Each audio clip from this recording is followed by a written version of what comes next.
How we doing? It's quiet, get quiet in here. It's nice and sunny out. Well, good to be here this week, right?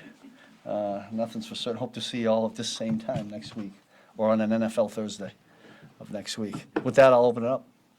I know much has been said about Tyreek, but Arcane and Waddle, the other two guys out there, especially Arcane coming up the backfield, just how do you feel you're going to? Yeah, they're not. That's not all of them. I mean, you could throw them all in a bucket. They've all got speed. They built it that way, right? But certainly Tyreek leads that charge because of what he can do. And we didn't face 28 last time.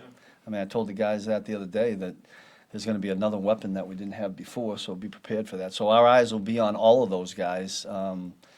Like I always say, you can't double them all, but we'll try to find ways to take away the guy he's going to.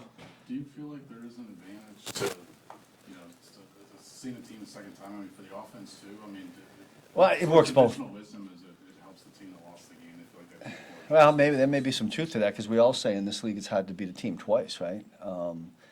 But I mean, I think it helps the players in that they know the person that they line up directly against. But both sides, right? There's no advantage there either way. I'm sure they'll change some things. We'll have a couple of new wrinkles, and it'll be a whole different game. It'll be in a different country, right?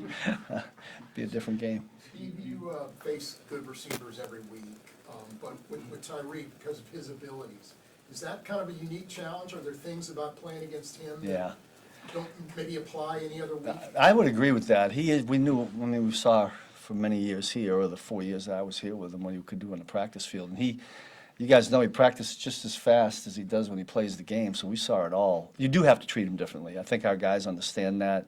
Proper leverage if we're in man, proper leverage if you're in zone. Have 11 times 2 is 22, have 22 eyeballs on him. Know where he is all the time. I mean, that's part of what we've been saying, because he can hurt you in a lot of different ways. I mean, they hand the ball off to him, they jet sweep him, they throw it to him, it screens, the whole thing. And rightfully so, right? Was there something you could see, looking back at the film the last one, that you guys did special that day, that helped him in the check a little bit? He never really got after. If there was something, I certainly wouldn't say it right now. But, I mean, we're going to take the things we thought worked good and maybe run more of that and get rid of something that we didn't think was good, and then hopefully have a change up here or there. And I'm sure they'll do the same. But they operate pretty efficiently. You guys see it. It's amazing to me. We were saying this morning as a staff, with the different motions that they have and multiple on one play. I don't know how they get it. I don't know how they feed it. I mean, I'm amazed at that. Someday I'd like to be on the inside of how they call it and how they get the motions, because it's what we call yo-yo, and it's speed motion, fast motion, slow motion, and the back goes in the backfield, all of it, fast back out. It's pretty dynamic. Coach, in this last game after Chris's $1 million sack, it looked like you guys had like a $1 million sack. embrace. Just what was that moment like? Whatever you You mean when all the guys were jumping up and down? You were talking to Chris. Yeah. I was happy for him. I mean, we all were. I mean, we all would be, right? I mean, it was something to shoot for. He was out there.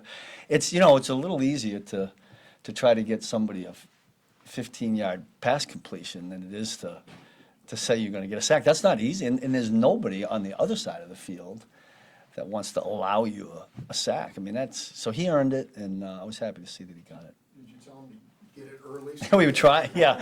But when I said that, it didn't work, right? Because it didn't come in, was it the second half by the time we, yeah, it would have been nice if it was on the first play of the first series. But, thank God, listen, part of it was praying he didn't get hurt. I mean, we all know what the risk is there. But it was something he wanted, and I'm glad he got it. And I think it was evident by what you saw after that all the other guys were fired up, too. You're getting Rolex, too? Is that what he said?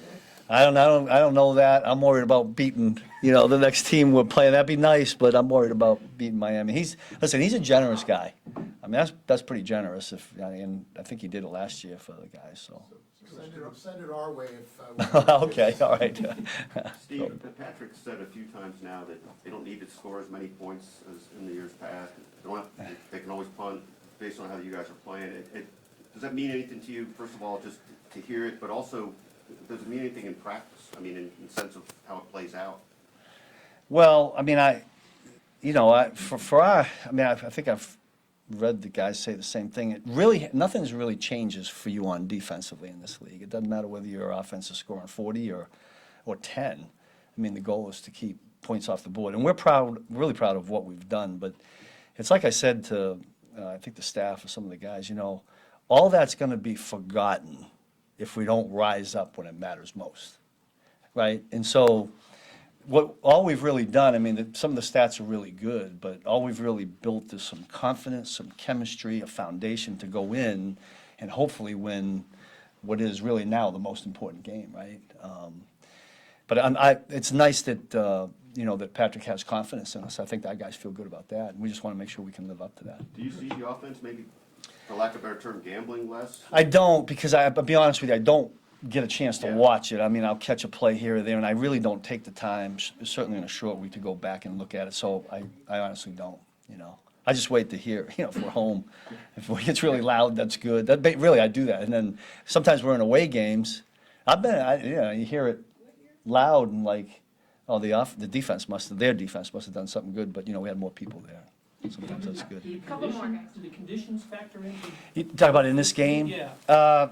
They may or they may not. I mean, I said to the guys, look, I mean, a lot will be said about this could be an advantage. Nothing, you have to create your own advantages, in my opinion. And the way you create them is in preparation and then doing things in the game to create an advantage. I don't think just the fact that it might be cold is, we're not going to rely on that, let's put it that way. Sorry. That's okay, I can't keep turning, yeah. You said like, hey, you built a foundation of chemistry, right, for the games that now really matter. Yeah. That's not the case for other teams, right? That's the case for this team. 5 years in the conference championship game. Like, this is the part that matters. Do you Yeah. get a sense, have you been around enough teams that there are some teams that, you know, should fans expect a whole nother level from you guys? Because you are gonna be judged purely on postseason of. Well, I mean, you know more about that outside perception. I mean, we always think of it that way in terms of, first of all, let's get in.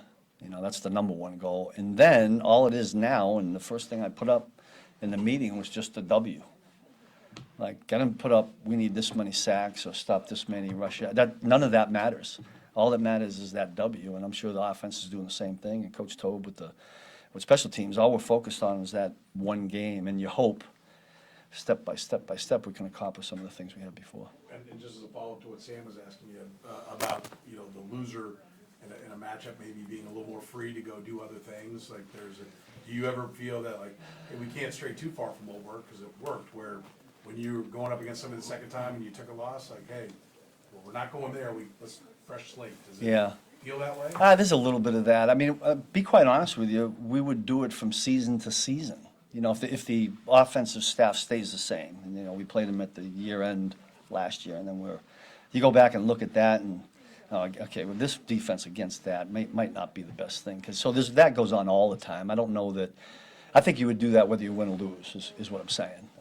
You'd find the things that you felt were successful against a team and things that weren't, no matter what happened with the scoreboard. Last one, Nick. Yeah, Steve, do you feel like you guys have found a happy medium for the snaps between Nick Bolton and Drew Tranquil, especially what you're going to face at running back this week? Yeah, listen, that's a product of the fact that we got confidence in both those guys. I mean, and I think, you know, early on, and now maybe Nick's to the point where his stamina's back up. So, you know, Brendan and I talk all the time. It'll kind of be a within the game kind of decision, but we feel comfortable with both those guys out there, or either one of them at one time, and certainly Drew anywhere. Drew right now is playing a lot of different positions, and that's a credit to him.